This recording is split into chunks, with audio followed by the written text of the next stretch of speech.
এই যে আমার পিছনে যে বিল্ডিংটা দেখতে পাচ্ছেন, এইটাই বেসালা পয়েন্ট। বর্তমানে শ্যুট হচ্ছে আর কি, শুটিং চলতেছে। এই বিল্ডিংটার ভিতরে ব্যাচেলার পয়েন্ট বর্তমানে শ্যুট হচ্ছে।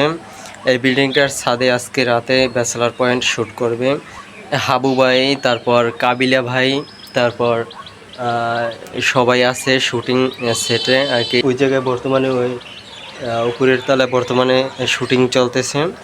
আর আজকে রাত্রে ছাদে শুটিং হবে আর কি। এখন বর্তমানে হাবু ভাই, পলাশ ভাই সকলে, শিমুল ভাই বিল্ডিংয়ের ভিতরে আছে এবং বিল্ডিংয়ের ভিতরে বর্তমানে শুটিং চলতেছে। আপনাদের দেখানোর জন্য বিল্ডিংয়ের ভিতরে যাওয়ার চেষ্টা করছি, কিন্তু যাওয়া সম্ভব হয়নি। তাই এই পাশের বিল্ডিংয়ের ছাদে, আমি পাশের বিল্ডিংয়ের ছাদে দাঁড়িয়ে আর কি ভিডিওটা শ্যুট করছি। ওই বিল্ডিংয়ে বর্তমানে শ্যুট চলতেছে।